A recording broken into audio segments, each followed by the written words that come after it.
Assalamu alaikum tambaya.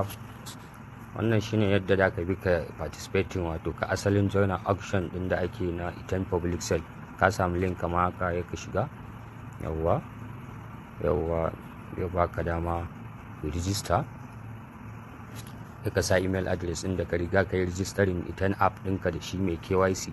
Kar ka manta mai KYC, then ka sa password ɗinka at least guda 8 strong password, da capital letter da small letter da number da special character good.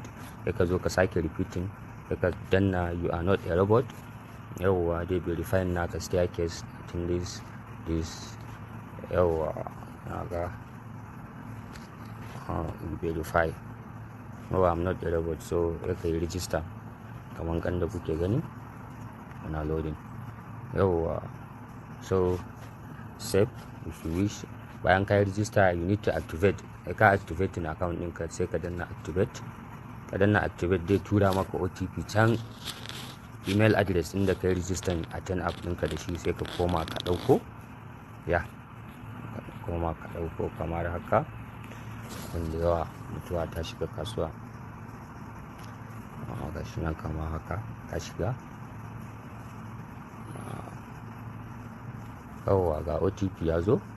Ka ɗauki OTP 895035,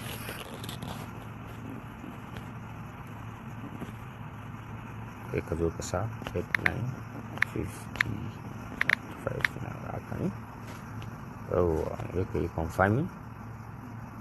So congratulations on successfully activating your account. Confirm, ya ka yi confirm activate account, yawwa. To kun ga kaman kan da yake gwada ga shi dai na samu nasarar yin activating din wannan.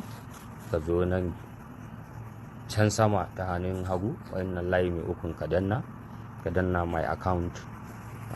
So kun gani gashin nan, gashi kun ga kaman kan da kuke gani an bani dala 20 USDT to join the auction. So you join the auction, ya kai joining dai ba kawo ka page kamar haka. An riga an saya na 6 M USDT targeting to 10M. Current price na shi ga expected listening price na shi, wanda in ka duba bin X da ka ga kusan hakan yana faruwa. Yana reinvestment balance ne wanda da 20 USDT da aka baka. Ya ka zo kasa idan you press maximum, kun ga estimated ATN to be received 1933 point, then you confirm. Ya ka yi confirm. Nan disclaimer tura can ƙasa, ka zo ka taɓa nan. So I have read and accepted, good. Ka taɓa, ka gani, sake confirm. Amma dai you confirm to invest 20 USDT to participate in the auction pool.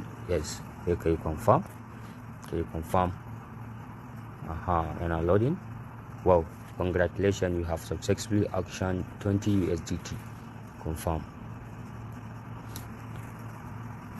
Shikenan, ba wani wuya. Allah ba mu sa'a. Gashi USDT option 20 USDT, source of fund reinvestment balance, status success. So Allah ba mu sa'a yan baiwa.